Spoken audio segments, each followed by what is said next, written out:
Yugi Bros! Sup my Yugi Bros, it's Connor. Little disclaimer before we start the video. The giveaways from now on are going to be on a video by video basis rather than a weekly basis. That means each video, assuming it has a giveaway question, will have its own giveaway. This video's giveaway item is 2 packs of Trials of the Kingdom. All you have to do to enter said giveaway is like this video, subscribe to the channel, if you haven't already of course, and lastly, answer my giveaway question that I will randomly place somewhere during this video. All giveaway winners' names will be announced the following week in my new weekly video segment called Yugi Slows. But with that out of the way, now back to your regularly scheduled content. What's up, Yugi Bros? We have a very special video for you guys today. We hit 750 subscribers over the weekend, so I figured the best way to celebrate that is actually with a duel a little bit outside of the normal realm. We're going to do a Rush Duel. We're actually going to play both the starter decks that came out in Japan. I will be wielding the Spellcaster deck. The opponent will be wielding the Dragon deck. So this will be a very interesting, very different, so to speak, duel than we are normally covering. So, quick thing, if you guys don't know how to play Rush Duels, I actually made a video on that a few weeks ago. I'll leave a link in the description down below regarding the basic rules of Rush Duels. But for the people that do know how to Rush Duel or have already seen the video, let's begin, shall we? So, the rules are a little bit different than Speed. There's no standby phase. You do start with 4 again, like in Speed, but you do draw 5 at the beginning of each of your turn. Or you draw up to 5. So if you have 2, let's say, and you're starting your turn, you draw 3. What's cool is that Dueling Book automatically does all of that for you, so you don't have to worry about it. You can just hit draw phase, and it'll draw you the subsequent amount that you don't have, which is cool. And then everything else is an inherent once per turn, a soft once per turn. So like an effect such as this or an effect such as this is a little bit easier to tell, obviously, because these are normal spell and traps. But like if you had a monster effect, like let's say, for example, well, again, these ones aren't really good to explain it, but basically, let's say this said you could draw 1 card through its effect. You could only do that once per copy, but if you were to like flip this face down or flip it back up or whatever, you'd be able to use it again. Requirements are essentially what costs used to be. You can send 1 card from your hand to the graveyard, and then the effect is this card can make a second attack this turn. It's very simple, very straightforward, a lot easier to understand, especially for beginners, which is nice. So, we elected to go second. I still feel like in something like this, it's better to go second. So they do draw on the turn 1, actually. Also, you can normal summon an infinite amount of times. And what I mean by that is you are not limited. So, for example, here, this guy's going to normal summon this Dragolite at 1500. They're going to then normal summon a Dragon's Priestess. They're going to then tribute summon for Fire Guardian. They're going to normal summon Twin Edge Dragon. They're going to sacrifice both the Twin Edge and the Dragolite and summon Rush Dragon Drag Ears. And they're going to pass. Now the reason they went out of their way to do all that is because now they'll draw 5 cards on their next draw phase. So it's almost promoting not bad play, but just utilizing all of your cards that you get in your hand on a single turn. And yeah, the normal summon set rule is insane that you can do that as many times as you want, but it does allow you to do something like this where you empty your hand onto the field. We draw 7 Roads Magician. Now, what's interesting about Rush Dragon here and 7 Road is both of these are the cover card to the deck. So everything in this deck, in the starter decks, are actually 3 of, except for this and this. Rush Dragon has the effect of the requirement is you send a card from the top of your deck to the grave, and then its effect is each turn, this card can make a second attack during the battle phase. It destroyed a monster by battle. Whereas 7 Roads' effect is you can send the top card of your deck to the grave. The effect is this card gains 300 attack for each different attribute in your graveyard until the end of the turn. So this can get really big. This can go a max of, since Divine's not in this, 18, putting this at 39. That's huge, but it does only last until the end of the turn. And this thing making a second attack is pretty relevant as well. But I'll showcase that in a second. So, We go into our draw phase, we go into our main phase. We're going to normal summon this magical beast Wolfram. We're going to tribute it for our Answerer, the Demonic Swordsman. We're going to set 2 cards down because, again, so this is like the MST for this deck. If you control a spellcaster, you can destroy it, but they don't have it. But we'd rather set it so we can draw another card in the future. And Curtain of Sparks says, when an opponent's monster declares an attack while we have a spellcaster in our graveyard, and we now do, the attacking monster loses 500 attack. So, cute little play. We're kind of on the defensive right now because this can't kill either one of these, and this would require 2 tributes, being a level 7, which we didn't have 2 tributes for, but that's fine. Also, yeah, little quick note, the levels are over here, and it's just numbered instead of each star being there. So it's just a quicker way of playing the game in general. So they're going to draw, and they draw 5 cards, and I guess we have to hit next play on every single draw, so maybe I'll hit fast forward in the future for this. I'm not going to keep reading every single one of these cards. I kind of just want you guys to get a feel for how this works. Because if I read all of these, this video is going to be infinite. So they're going to use their version of the MST. Each deck has its own MST. If you control a face-up dragon, destroy a spell or trap your opponent controls. Also, there's no targets, which is I find interesting. I don't know if there will be in the future, but this one just straight up destroys. So they even and odded rolled and popped our MST. They're going to normal summon this one. Set dragon encounter, which says when your opponent normal summons or special summons a monster, you could special summon a dragon from your hand. They're going to use Rush Dragon Draggear's effect, sending the top card to the graveyard, so now it can attack twice this turn. And their guy is going to swing into ours. However, because we have a Spellcaster, we're going to use the trap that decreases this thing's attack by 5, making it so they crash instead. But we're still going to take a pretty decent amount of damage here. And unlike Speed Duels, this game is 8,000, but as you can see, if you can normal summon 5 cards every turn, that would kind of make sense, you know? Alright, so we drew 5, we normal summon Stray Familiar, we use our MST on there, face down. We're going to normal summon and tribute both of our monsters for our 7 Roads Magician. We're going to use his effect, and he'll gain 300 attack per different attribute in our graveyard, and that seems like it's going to be 4 currently. If the counters go up here. Yep. So 3,300 attack. We're setting our Mirror Force. This is Dark Liberation. It's beautiful artwork. When an opponent's monster declares an attack, you shuffle 4 spellcasters from your grave into the deck and destroy all attack position monsters your opponent controls. Obviously, we have the requisite amount. So we're going to go in here and swing in. And they're going to take 1,200 damage. So we lose our counters at the end, and they draw until they have 5. They're going to use their MST. Unfortunately, gets rid of our Mirror Force. Normal summons a little dragon. They're going to set their counter offensive Dragon Strike, which is if a dragon monster you control is destroyed by battle with an opponent's attacking monster, you can send 1 card from your hand to the grave, destroy 1 monster your opponent controls. They're going to swing in here and crash. Then they're going to swing for 15. So we draw. Just kidding, we draw 5. I'm still not used to it. Dark Sorcerer is little Chaos Sorcerer mini. It's really cool. We'll use our MST to get rid of their Counter Strike. We'll tribute that for 100 attack points stronger. However, this one has the ability to change a monster's battle position by sending a card from the hand to the grave. But instead, we'll use our Wind Spirit's Blessing. We send a card from hand to grave to give our spellcaster 1,000 extra attack points this turn.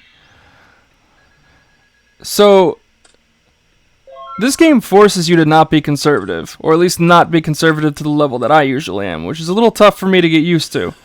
But drawing 5 cards kind of outweighs the process. So Press's effect says if they just send a card, our monster loses 700 attack and defense. So they'll be able to get over this no problem. That'll do 600. And they'll pass. Now they're keeping this in hand so that this can be used if they need it to. We draw 5. This guy's really cool. You can send a card from your hand to the grave to draw a card. So we're going to do that. We're going to normal summon our Demonic Swordsman. I'm going to summon our Dark Sorcerer. We're going to increase Sorcerer's attack by 1,000. And we're going to swing in here. We're going to swing over it for 1,000, but they're going to use the counter strike to destroy our other monster. And they draw 5. And they drew their Dark Hole, Dragonic Pressure. You send 3 dragon monsters from your hand to the grave, destroy all monsters on the field, and if a monster is destroyed by this effect, you can then special summon a level 4 lower dragon from your grave in face-up defense position. That's really strong, but you do have to have 3 dragons. As you see, they do not. However, it doesn't matter because our monster only has 1,500 attack, so they don't mind crashing. And they're going to keep 1 card in hand for the counter strike. We're so close to death. But the obvious comebacks are upon us because we draw 5 cards. We're going to summon our dealer. We're going to discard a draw.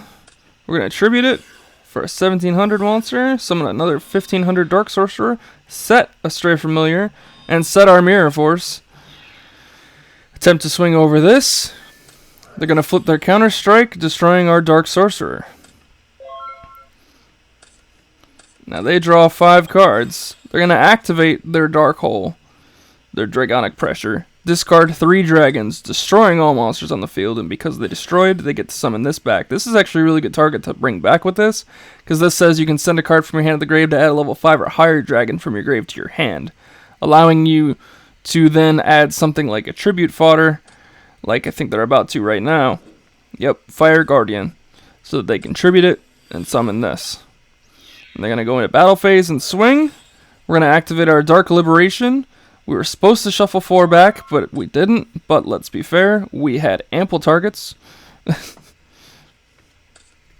And then we draw 5 cards. We're going to normal, summon, tribute summon, and swing for damage. But alas, the damage is not enough. And go figure, they draw another Dark Hole, so they're going to use it, pitch 3 dragons, summon their boy back. There's no reason to discard because they already have the Fire Guardian in hand. They'll tribute summon it and swing for game. So we lose game 1. We don't actually side here, we're playing literally just the starter decks, so there are no side decks. And we've elected to go second once again, even though we did lose. They're going to set 2 back row. And this one requires a discard, and this one also requires a discard, so they might as well keep 2 cards for that in case we blow one up. Makes sense. However, we kind of opened a lack of options as well. We're going to tribute for 1 monster, set these face down, and swing for 17 over their 15. They're going to use their counter strike to destroy our monster. And that's that. They'll draw until they have 5. But go figure, they actually don't have something to summon first hand. So, they'll just set their dragon encounters and pass. So we draw 2 dealers, which is crazy. However, on 1 summon of dealer, they're going to dragon encounter, allowing them to special summon a dragon from hand. And we're going to use dealer's effect to draw. And then we're going to use another dealer, and they're going to do it again, summon their other dragon. We're going to use dealer's effect again. We're going to flip our Spirit's Blessing, make one of our dealers 2,000 attack points. We're going to set Dark Liberation. We figure we save the 1 of 7 road for something we desperately needed against. We're going to have 1 dealer swing over a monster and pass. It's tough to tell who has advantage when everyone can draw 5 cards every turn. They're going to use their MST, destroying our Liberation, of all things, go figure. But we have another Liberation. Little do they know. Do we have 4 Spellcasters yet? Yes, we do. They're going to tribute a monster for another Guardian, summon a Dragolite. They're going to swing, and we're going to flip it. And this time we're actually going to shuffle 4 back. I don't know why Dueling Book's being so faulty. Sorry for that. So that'll destroy all of their monsters, leaving us with a pretty good board. We have things we can recycle, which is awesome. Dealer lets us discard to draw. Second dealer effect. Has to be a spellcaster, keep in mind. Third dealer effect. Why not? Let's see what we can go for. And we draw a Luminous Shaman. This thing lets us send it from the field to the grave to let a level 4 or lower monster we control attack directly, which is kind of cool. It's good late game. I'm going to tribute 2 for 7 roads, because at this point we'll go in for some massive damage. We'll use his effect. And he's going to gain, I think, 4? Dueling Book stops wigging out on us. Yep. And then why not pump something else up by another 1,000? We'll put on Dealer. So Dealer will swing in for 2,000. And our 7 road will swing in for, I believe, 33? Oh, do we have 5 now? Right, because we discarded this with this card. So now we have 5 counters. I don't actually know if that effect only happens when you do send the thing, or it just has this continuous effect. I assume this is a continuous effect, the way it words, or the way it reads. So let's do 36 to them, putting them at 2,000, and pass. So they have 5 cards once again. They're going to MST. Our Liberation of all cards, go figure. I'm going to summon their Phoenix, use Phoenix to discard, add a Fire Guardian to hand. And they're going to go into battle and swing. We're going to decrease its attack by 500 points because we have a Spellcaster. So they can't even crash if they wanted to. But they're going to use their Counter Strike to then destroy our 7 roads and have the other monster crash into ours. However, this does leave them on nothing, and we draw 5. And as you can see, that's enough for game.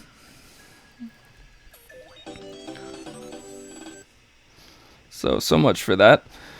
These decks are pretty evenly matched. I do like them a lot. The Spellcasters obviously focus on a little bit more decreasing. There's more increasing and decreasing of attack strength versus the Dragon deck that kind of just destroys more outright. Kind of what you would expect from both decks. Using enchanted spells to increase and decrease your monsters, but using dragons to just destroy things straight up.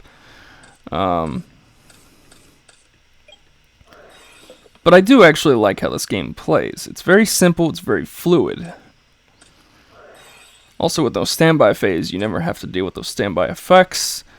Standby phase is kind of a random in Yu-Gi-Oh! Anyway, but it's become so customary that you kind of need it in current and speed. But since they essentially remake all the cards for this game, you'll never see anything use the standby phase here, so it won't actually make a difference. So they'll draw 5. I'm going to set everything. And then tribute for Guardian. They're actually going to tribute for their Rush Dragon. Uses effect. Now it can attack twice. It's going to swing into the first one for 9. It's going to swing into the second one. Except now we have 4. So we can use our Dark Liberation.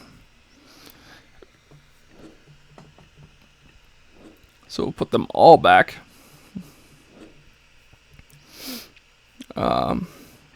And destroy all attack position monsters they control. So it puts us in a pretty good situation, considering we're drawing 5 here. 6,000's a bit to do in one turn, but we do have our Wind Spirit's Blessing face down, and we're going to flip it, use it on that, and have an easy win. Usually you don't see this in this game. So, game 1 and 2 were back and forth. Game 3 was an onslaught. We figured let's just see what they draw, just in case.